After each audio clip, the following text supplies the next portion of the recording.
Halo, selamat pagi. Apa kabar saudara? Senang sekali Perbarui Khazanah informasi dengan berita terkini dan penuturan langsung narasumber kredibel. Faktornya adalah media sosial, Mas. Setiap hari pukul 7 pagi, live. Terima kasih masih di Sapa Indonesia Pagi, saudara. Bersama saya Maria Sharon dan sejumlah narasumber saya. Melalui Zoom ada Ketua DPP PDI Perjuangan Andreas Hugo Parera. Selain itu juga anggota DPR RI fraksi Partai Golkar Nurdin Halid. Dan di studio bersama Direktur Parameter Politik Indonesia Adi Praitno. Saya kembali ke Mas Adi. Mas Adi, apakah kalau Anda melihat dengan pernyataan Pak Jokowi ini, karena ada beberapa hal yang memang mungkin melatar belakangi, misalkan kemarin isu ijazah Gibran, isu pemakzulan, pun juga komunikasi antara yang dibaca oleh orang. Seperti reshuffle kemarin, Presiden tidak bersama wakil presidennya. Menurut Anda seperti itu atau bagaimana? Ya, saya kira memang secara prinsip siapapun di negara ini pasti ingin membangun hubungan yang cukup baik ya dengan Prabowo Subianto ya sebagai Presiden Republik Indonesia, bukan hanya untuk 5 tahun yang akan datang, tapi pasca 2029 sekalipun pasti siapapun punya intensi bisa berdampingan secara politik.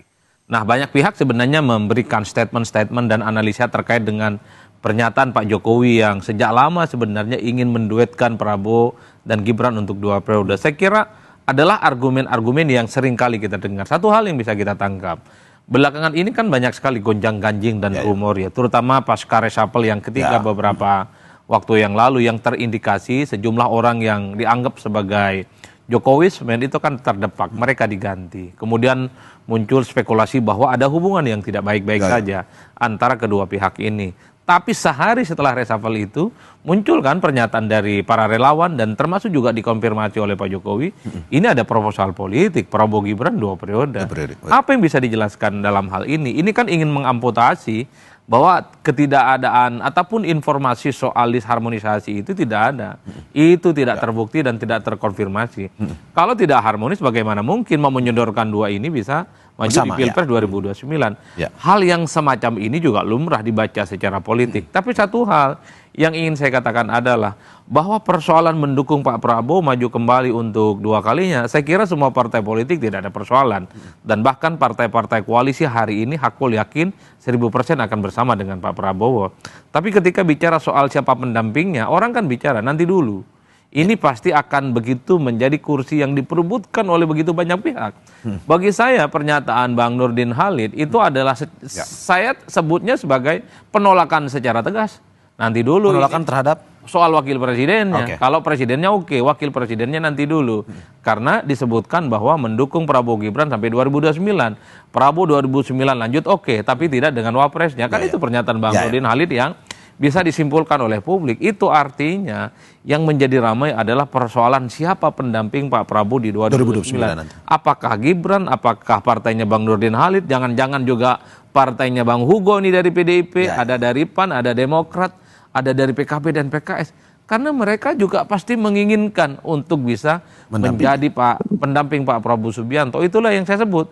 Yang menjadi wapres di 2029 adalah mereka yang bisa dipastikan akan menjadi presiden-presiden selanjutnya. Wajar saya menyebutnya di 2029 yang menarik itu adalah persoalan perebutan calon kursi nomor 2. Yang lainnya tidak menarik. Bang Hugo, bagaimana Anda melihat di Golkar saja ke Pak Prabowo 2 periode. Tapi kalau untuk wakil presiden ya tunggu dulu pasangan ini. Kita lihat dulu ke depan. PDIP bagaimana melihatnya? Ya, itu yang saya katakan tadi. Apa yang disampaikan Pak Jokowi itu bukan soal kepentingan soal kepentingan bangsa dan negara, kepentingan menjaga pemerintahan ini, tapi kepentingan anaknya. Itu kan sejak dari periode yang lalu kan kita sudah tahu gitu. Apa yang disampaikan, apa yang dinyatakan berkaitan dengan anaknya kan semuanya bertolak belakang gitu. Nah, kalau kita lihat dengan latar belakang ya kita lihat dengan situasi saat ini yang dihadapi. Ya soal ijazah lah, soal situasi yang tadi disampaikan ketidakhadiran ketika pelantikan. Nah, ini kan buat beliau mengkhawatirkan gitu dengan situasi seperti ini gitu. Nah, oleh karena itu ya lebih baik klaim lebih dulu gitu kan. Nah, dan klaim itu kan ya kalau klaim itu kan bukan terhadap partai, bukan terhadap partainya Pak Nurdin, bukan terhadap teman-teman di koalisi kan, tapi kalau istilahnya Pak um, pemerhati kita tadi, Mas Adi. Mas Toto ini terhadap ke domba-dombanya gitu. Yang masih bisa taat itu ya siapa ya, domba-dombanya tadi dalam tanda petik ya. Jadi ya kita nggak bisa pegang lah, kalau menurut saya lu nggak bisa pegang apa yang disampaikan itu, apa yang dinyatakan oleh beliau gitu. Sehingga menurut saya sih skip aja gitu statement-statement seperti itu. Oke, saya ke Bang Nurdin. Bang Nurdin, tegas bahwa Golkar mendukung 2 periode Pak Prabowo Subianto, tapi untuk kursi wakil presiden masih belum. Apakah memang ini masih dinamis ke depan, Golkar masih melihat-lihat 4 tahun ke depan ini? Bukan masih dinamis, Ya. sangat dinamis. Ya. Karena kalau masih itu berarti ya tidak. Saya katakan sangat dinamis. Kenapa? Karena pertama dari sisi konstitusi dulu, Ya. kita kan belum tahu sekarang, karena ada wacana dan ada kemauan keras daripada koalisi termasuk sebagian rakyat Indonesia supaya ada penataan daripada fungsi-fungsi partai politik. Maka oleh karena itu perlu perubahan revisi undang-undang politik ya. Perlu ada perubahan sistem pemilu kita. Ya nanti belum tentu juga, siapa tahu juga ada kehendak daripada nanti DPR untuk merubah daripada undang-undang Pilpres. Bisa saja itu terjadi ya. Bisa saja tidak pemilihan langsung, bisa saja kita kembali ke Undang-Undang 45. Sesuatu yang lebih baik untuk bangsa kita. Itu mengapa tidak? Nah, oleh karena itu kalau saya pribadi terus saja Pak Andreas dan Mas Adi, saya itu sebetulnya mengharapkan negeri ini MPR itu mengamandai Undang-Undang 45, tapi bukan amandemen lagi pasal-pasal, tapi kembali ke Undang-Undang 45 yang utuh dan murni. Kenapa? Amandemen sekarang ini ya situasi bangsa kita banyak kerusakan yang tercipta dengan amandemen tersebut. Nah oleh karena itu supaya tidak berlanjut kerusakan tatanan berbangsa, bernegara, masyarakat, maka kita kembali kepada 45. Ini kan kejadian juga pada tahun 1959 ketika 1955 pemilu, kemudian tidak ada stabilitas politik, ya kerusakan di mana-mana, kemudian presiden mengeluarkan dekret kepada 45 itu dalam rangka untuk menciptakan stabilitas politik untuk melanjutkan proses pembangunan. Nah bangsa kita sekarang, ya saya pribadi memandang bahwa Undang-Undang 45 itu jauh lebih banyak mudaratnya daripada manfaat. Oke.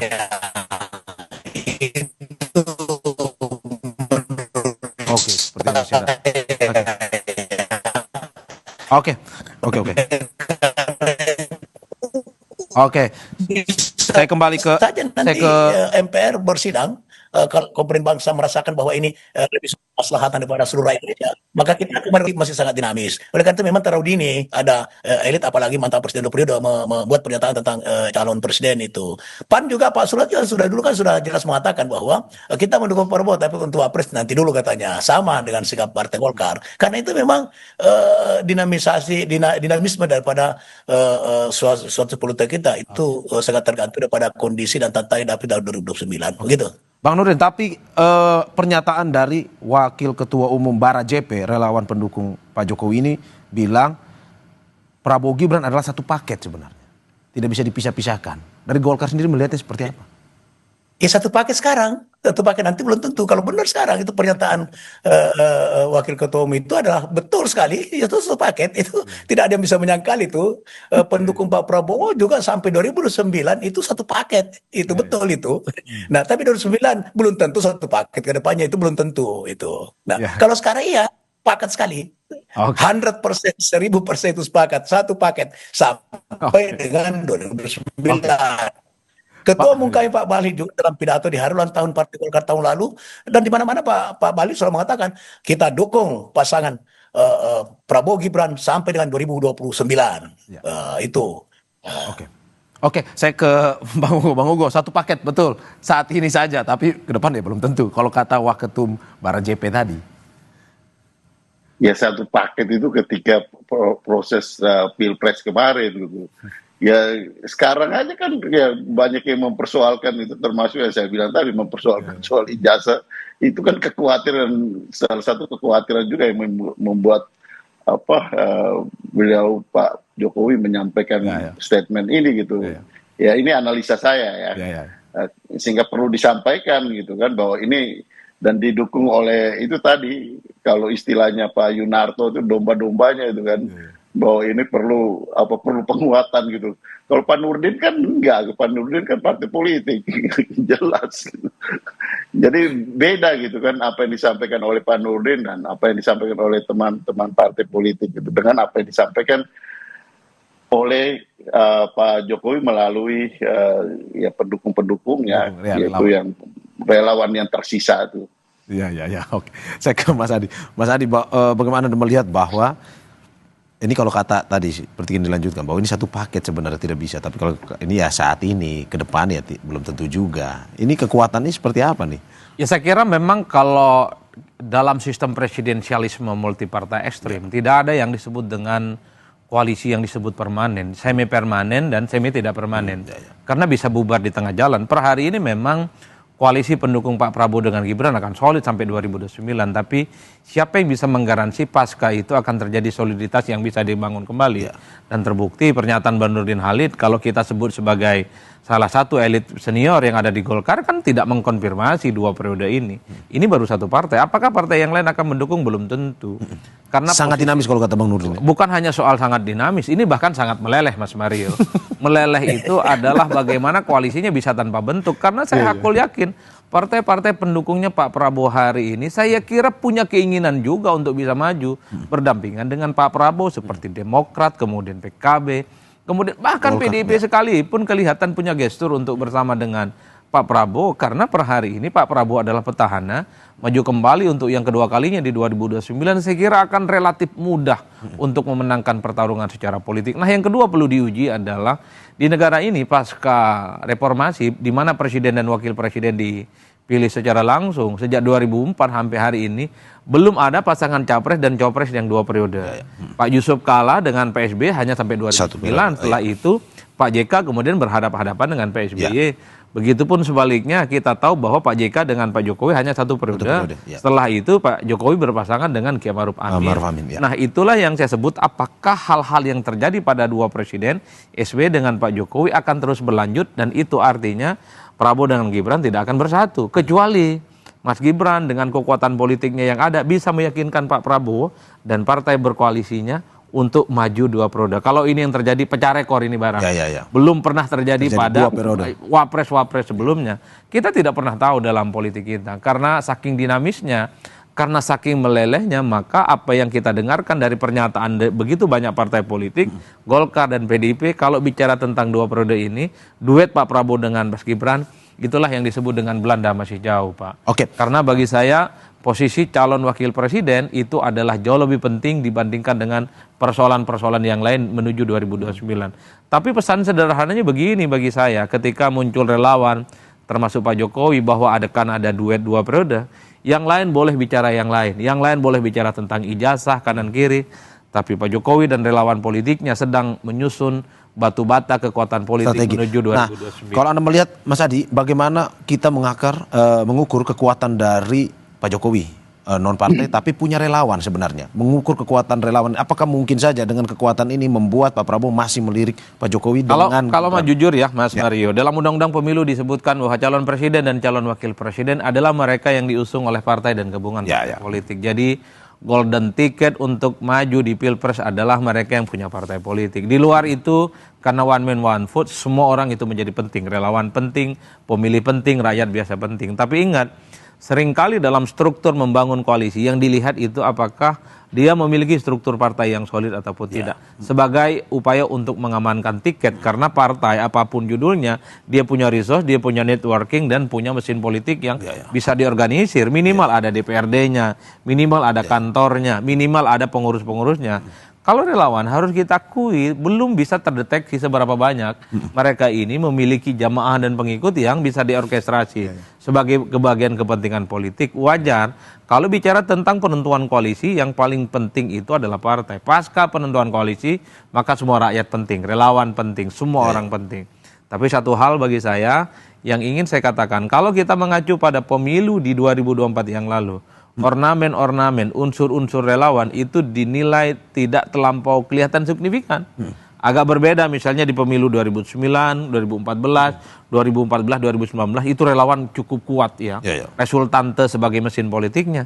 Tapi di pemilu kemarin 10 bulan yang lalu saya tidak terlampau melihat bagaimana unsur relawan itu sebagai mesin politik yang cukup bisa diandalkan. Justru yang kelihatan paling terdepan menjadi support sistem pemenangan dalam pemilu adalah kekuatan-kekuatan partai politik. Dan itu nyata kan yang terjadi.